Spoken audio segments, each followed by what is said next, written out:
Oscoda Valley wants to do the annexes. They're going to put some offices in. You saw the plans and their explanation. They're just putting some offices and walls in on the right-hand side. I guess that'd be the east side of the building, so they can have their autism program going in there. We're going to get some locking doors and some walls, new air conditioner, fan. And all they're doing is renovating. They'll be done by licensed contractors, and I think it'd be an improvement. They would just like to know if we would approve of that, and so they can get started.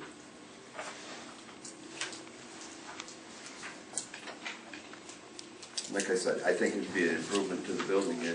All they're doing is moving a couple walls up to the ceiling, so for privacy and HIPAA regulations, and they have to put locking doors in because of their clients sometimes too. So I don't know what to tell you other than that. Like I said, I've seen some of their remodeling projects. They're remodeling the Oscoda school for one of their offices, and they take care of their buildings. They really do. I've been in some of their group homes. They are nice homes. It's all top-of-the-line equipment. Most of their group homes have fire suppression systems in them, believe it or not, sprinkler systems.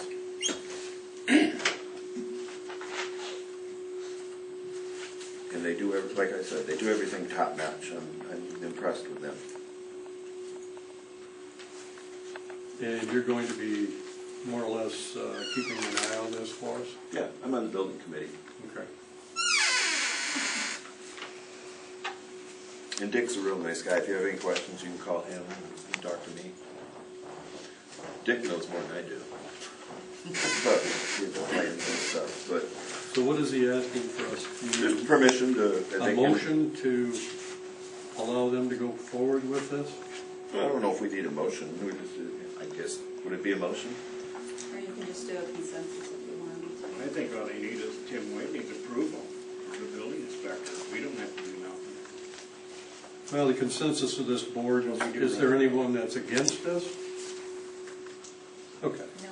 I guess the consensus is that the board will allow the Oscoda Valley Community Mental Health Authority to go ahead with the renovations, with the understanding that Tim Whiting will be overseer of this whole project. Do we have any financial? I don't believe we do.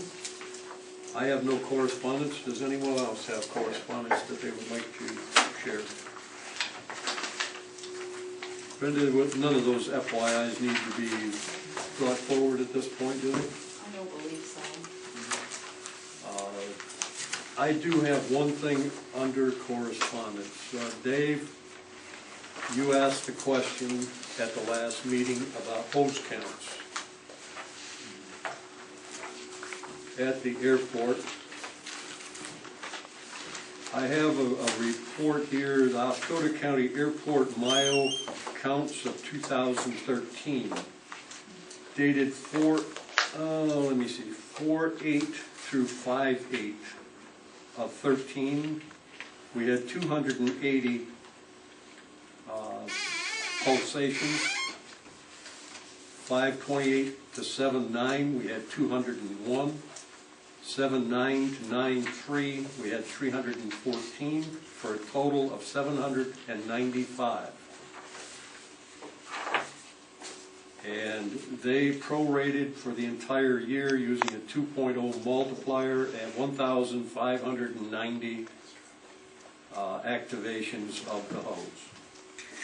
So that's the question you asked, and that's the information that I have for you. Okay, we'll move on to committee reports. Mr. Berner?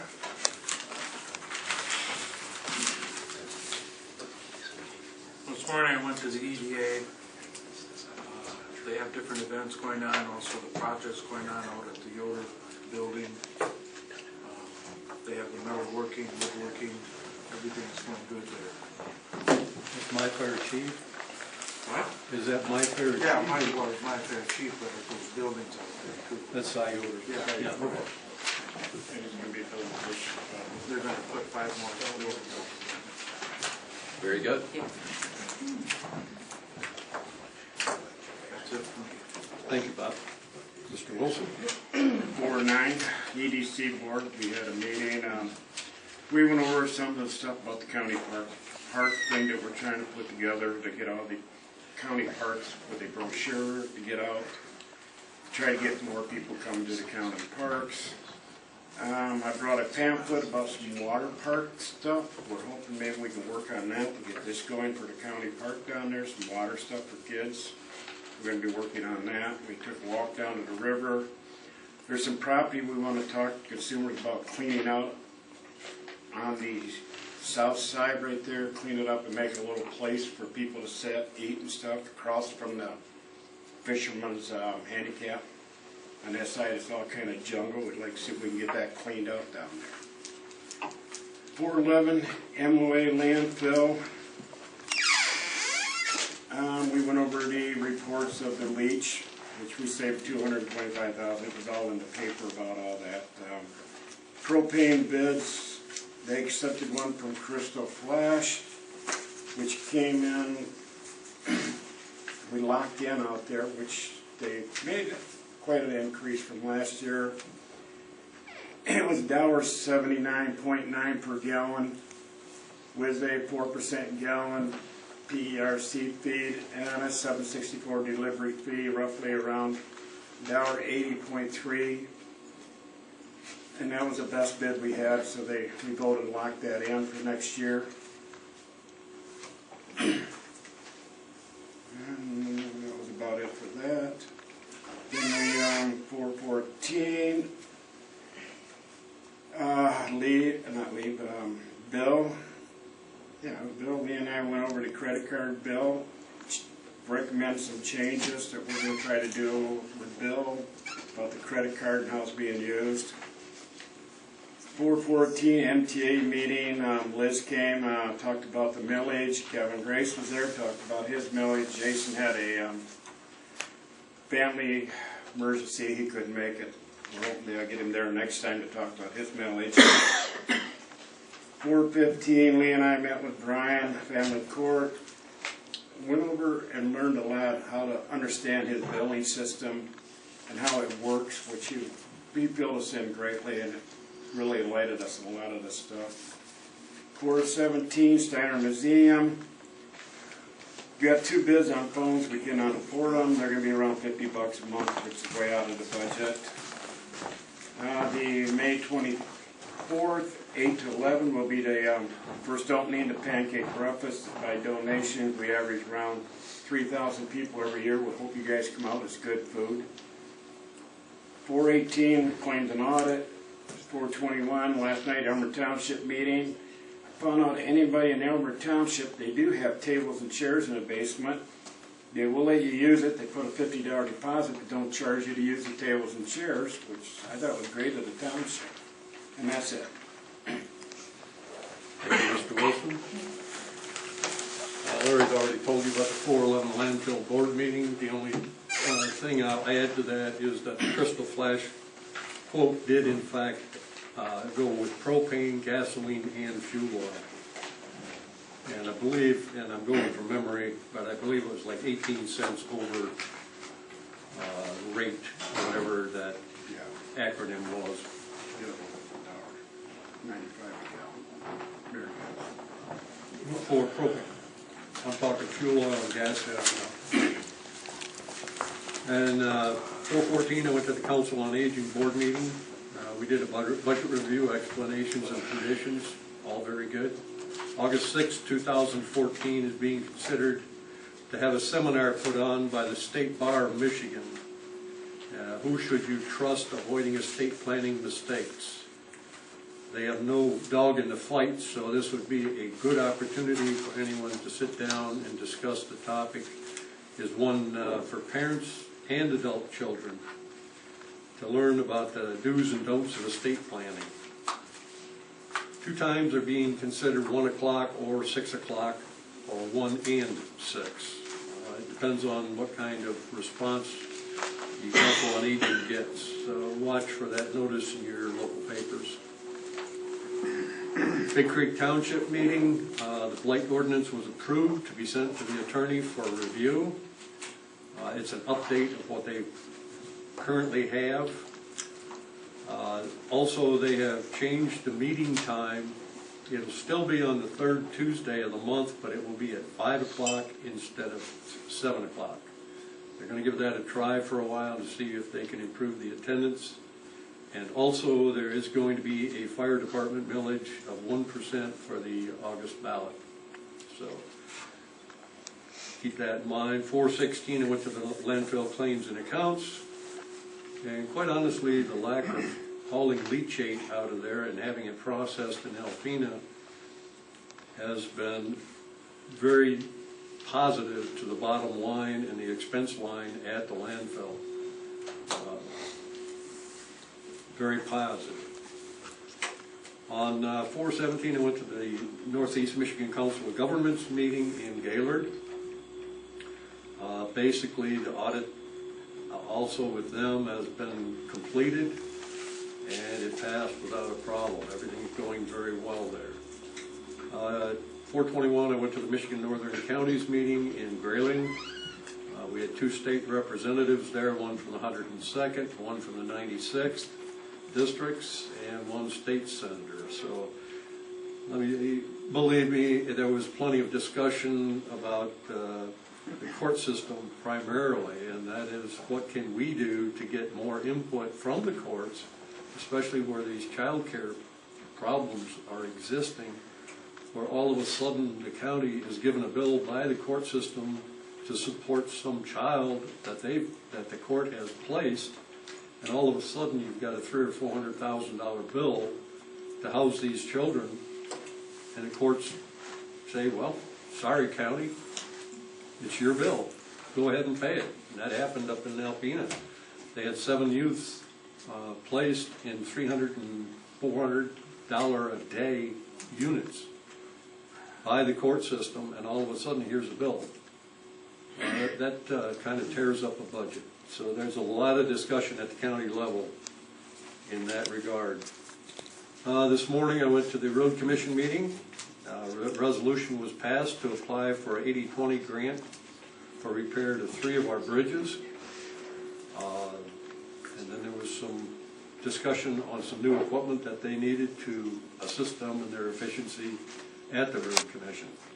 And also discussion about what criteria they're going to use to solicit a new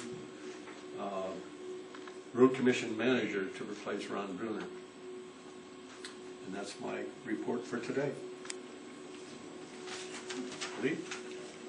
On Thursday, April the 10th, at 9 a.m., Mark and I met with Dan Kaufman, our IT man, regarding the update of the computers for the county. They need new programs. At 5 o'clock, met with Tim regarding the planning commission. And on April the 14th, we met with Bill Kendall regarding some personnel policies that we wanted to go over with him. On Tuesday, April the 15th, met with Brian Watrous to go over some of his programs so he could explain to us exactly how he's handling those and what grants he gets from those. On Wednesday, April the 17th, I went to the Northeast Health Plan over in Michigan. Their focus is to help the uninsured people. We went over their financial statements, the general operation. They had an audit. We went over the auditor's letter. And then Friday morning, I had the claims and audits, and that's it. April 10th, I met with Dan Kaufman, and he'll bring his findings in about the cost of these computers and the program. In 4/14, we went to the library meeting. We talked about the accounting, or they did. They talked about the accounting of the project, went over the final details of the plan, some of the color schemes, and then Joe went over and next day and talked to Amy about some of the shelves that the county could use, and they found some other county businesses that could use some shelves too. like, I don't know if it was a Steiner Museum, but somebody, they asked for some shelves. I think the fire department asked for one too. We went over, on 416, I was at the Literacy Council. The Literacy Council is a small group of people that are trying to help people to learn how to read. And again, I think that's important. If you know how to read, you can do just about anything. The trouble is, we have no budget. There's about $500 in their bank account. We need liability insurance by next school year, we're looking at. I didn't think you need liability insurance when you're helping somebody, but somebody brought up the fact that you got tutors teaching kids in secluded areas, and all it's going to take is one kid to say that tutor touched me, and then the Literacy Council will be sued. So we're looking to raise $1,000 for some liability insurance. It's just crazy. I mean, you're trying to do a good thing and you get cut off at the knees. Anyhow, we're going to put some cans around. Hopefully somebody will help us out. I went to this, on the April 17th, I was at the Sabo Valley Community Mental Health Building. They approved the school remodeling project in Oscoda, some parking lots, paving projects, and some other projects are on hold from last year due to the weather. And then again, we had another library meeting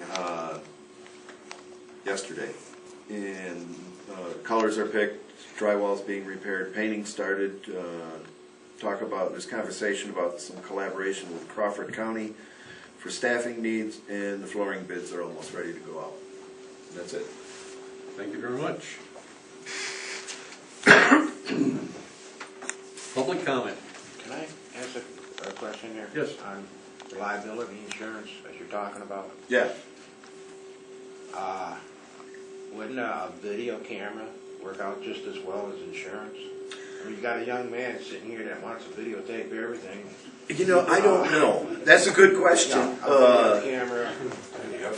I don't And I don't mean derogatory towards that. You know, that is a good question. I can ask him. We had the insurance agent there, and the one guy gave us a price of $1,000, and I thought, okay, I'll talk to Paul Olson. He handles the county insurance, and he said, "Boy, that's a good price because I would have charged you $1,500." What we're trying to do, and they're meeting in May with a group of libraries in Roscommon. And a lot of these literacy groups, they've only found one that has liability insurance. And the insurance agent said, if we can get 2 or 3 of them together, or, God, 4 would be great, we all pitch in, it's one policy covering all the literacy groups. So hopefully that's going to help. But if it doesn't, we're stuck out there on our own. Right. But that's a good idea. I'll bring that up. Good thought. Isn't that a program underneath the library, the Literacy Council Board? I thought it And was, why- but I why think it couldn't was the over. library insurance pick that up, or the library themselves pick that cost? That's another question. But I think we're our own entity. I think we're our own nonprofit group. I'll ask that, though. Good questions. Any other public comment? Yeah, yes. You already had your turn. Well, I had a question. Now I got, listening to this argument of filming and not filming. All right, let's start today. That's going to continue to be an ongoing thing unless something is put into motion to say what the rules are as far as. So we can't stop him. You can't stop him. The commissioners, the directors and chairmanships, these are groups of people that answer to the public. All right, now you do have a right to film them, but people sitting in this audience, and you do have a question or anything else, they have their rights too, and their rights as far as whether it's being filmed or not. And all I'm saying is that somewhere down the line, we got to stop this argument. We sat here and we wasted 15 minutes today on that particular argument. Next meeting might be 20-minute argument. Somewhere down the line, something's got to go. We are pretty much governed by the Open Meetings Act and what it states. So I agree with your concern, and we'll move on. Any other public comment? Yes, Dave. In relation to that, there's no expectation of privacy at a public meeting. If you have something to say, it can and may be recorded, whether visually, audio, the whole shot. It doesn't, when you come in this door, the front door of the annex, there's a camera. There's cameras in the hall. You're videoed when you're coming in this room.